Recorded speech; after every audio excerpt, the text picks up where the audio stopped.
প্রতাপ, আরে ও ভাই, মাছ ধরতে যাবা নাকি? তোমার জন্য প্রতিটা দিন আমার দেরি হয়ে যায়। দাদা আসছি, দাঁড়াও। কই গো, আবার বড়শিটা দাও তো, আজ বড্ড দেরি হয়ে গেল।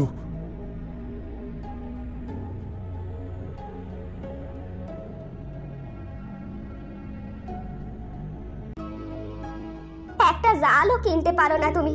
এভাবে বড়শি দিয়ে মাছ ধরে কিভাবে সংসারটা চলবে? হ্যাঁ, একদিন আমাদের ভালো দিন আসবে গিন্নি। থাকো তাহলে, যাই। এতক্ষণে তোমার হলো? আজকে একটু দেরি হয়ে গেল, চলো যাওয়া যাক।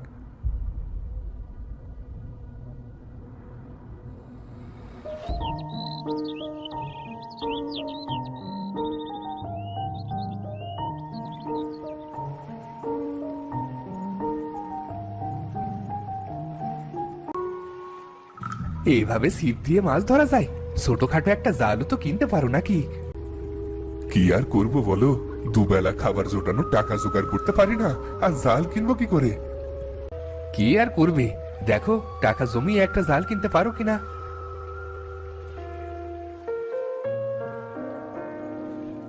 এবার তবে মাছ ধরা যাক। হ্যাঁ হ্যাঁ, এখানটাতে অনেক মাছ আছে, এখানেই জাল ফেলো।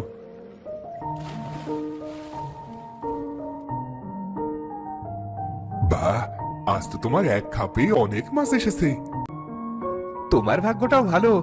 দেখো দেখো, তোমার ছিপ নড়ছে, মনে হয় মাছ বিঁধেছে। আরে হ্যাঁ ভাই, মনে হচ্ছে বড় কোনো মাছ ধরা পড়েছে।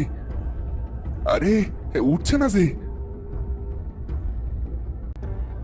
আরে ভাই, জোরে টান দাও, বড় কোনো মাছ মনে হয়। হ্যাঁ দাদা, দিচ্ছি তো। এটা কি হলো, আমার বড়শিটাই ভেঙে গেল। এবার আমি মাছ ধরবো কি করে? তুমি কত জোরে বড়শিটা টানলে, যার জন্যই বড়শিটা ভেঙে গেল। যাই হোক, আজ আর মাছ ধরা লাগবে না, বাড়ি চলো। মাছ না ধরলে কি খাবো ভাই? বাড়িতে ছোট বাচ্চা সকাল থেকে না খেয়ে আসে, অন্তত একটা মাছ বাদলেও তো রান্না করে খেতে পারতাম। এখন তুমি আর কি করবে? তোমার ছিপ তো ভেঙে গেছে। বাড়িতে একটা ছিপ আছে, কিন্তু ওটা এখন এনে মাছ ধরা সম্ভব না। তোমার জালটা একটু দেবে? না ভাই, এটা আমার শ্বশুর বাড়ি থেকে দেওয়া জাল, তোমাকে দিলে আমার বউ খুব রাগ করবে। আচ্ছা আচ্ছা, তুমি তাহলে থাকো, আমি ওই দ্বীপ থেকে একটা কিছু দিয়ে ছিপ বানিয়ে আনি। তুমি যাও তাহলে, আমার দেরি হয়ে যাচ্ছে। হ্যাঁ, আমি বাড়ি চলে যাচ্ছি।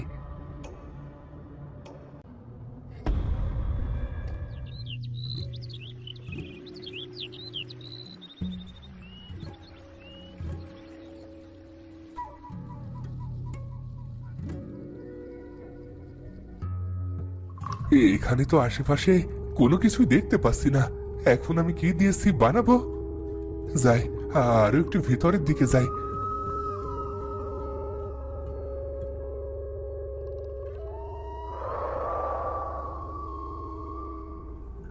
আরে এখানে এই পোড়া বাড়ি কোথা থেকে আসলো? গিয়ে দেখি তো ভিতরে।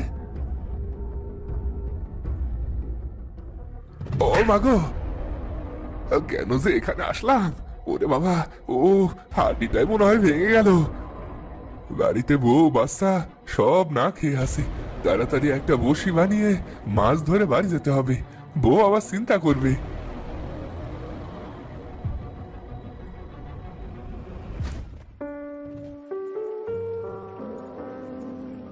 যাই, এখন তাড়াতাড়ি গিয়ে ছিপ দিয়ে মাছ ধরে বাড়ি যাই।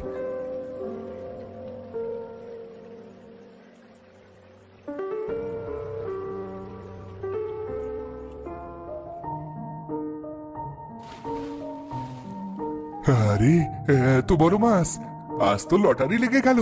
যাই, তাড়াতাড়ি বাড়ি যাই, আজ আর মাছ ধরা লাগবে না।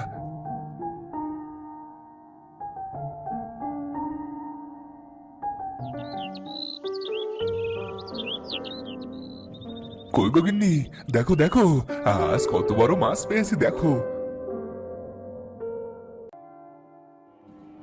এত দেরি করলে কেন আজ? ক্ষুধার জ্বালায় রাফি যে কাঁদতে কাঁদতে ঘুমিয়ে পড়েছে। সব বলছি সব বলছি, আগে এটা রান্না করে ভাত দাও তো।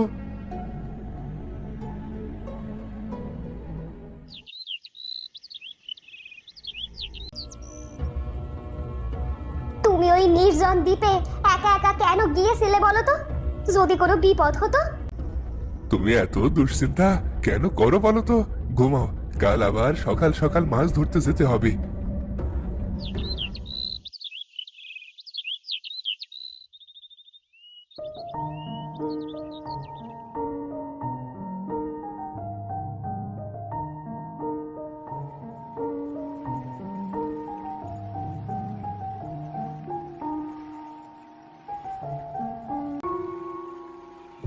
ভালোই করেছো, দুইটা ছিপ এনেছো।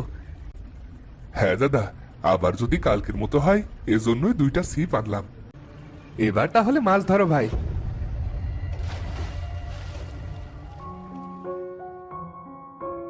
আরে, তোমার ভাগ্যটা তো আজ বেশ ভালো দেখছি, অনেক বড় মাছ পেয়েছো। কি ব্যাপার, ওর হলোটা কি? অন্যদিন তো মাছই পায় না, আর আজ আমার এক খ্যাপ জাল তোলার আগেই এত মাছ পাচ্ছে, তাও আবার সামান্য ছিপে। কি দাদা, কি ভাবছো? তোমার জাল তোলো। হ্যাঁ হ্যাঁ হ্যাঁ, তুলছি।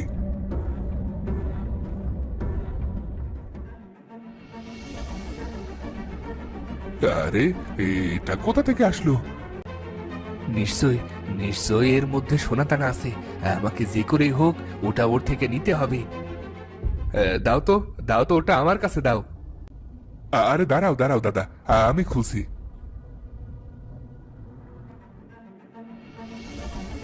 আমি আমি এবার বড়লোক হয়ে গেলাম, আমার আর কোনো দুঃখ থাকবে না। ও সামান্য ছিপে এত বড় গুপ্তধন পেল, আর আমি এত বড় জালে কিছুই করতে পারলাম না। এগুলো সব আমার, এখনই দিয়ে দাও, দিয়ে দাও বলছি, নয়তো ভালো হবে না কিন্তু। কি বলছো দাদা? এগুলো তো আমি পেয়েছি, আমার ছিপে বিঁধেছে। ভালোই ভালোই আমারটা আমাকে দিয়ে দাও, নয়তো তোমাকে এখনই মেরে আমি এখানেই ভাসিয়ে দেব। কিন্তু এগুলো তো আমি পেয়েছি, তোমাকে কেন দেব? তুমি সামান্য ছিপে এগুলো পেয়েছো? এটা কে বিশ্বাস করবে? হ্যাঁ, সবাইকে বলবো আমি আমার জালে এটা পেয়েছি। এবার হলো তো, যাই এবার এটা নিয়ে পালাই।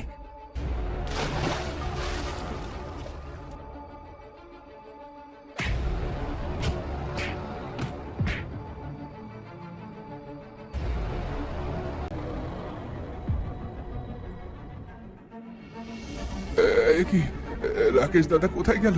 আমাকে মেরে সে আবার কোথায় গেল? আমার গুপ্তধন তো ঠিকই আছে। তাহলে সন্ধ্যা হয়ে যাচ্ছে, আমিও বাড়িতে ফিরে যাই।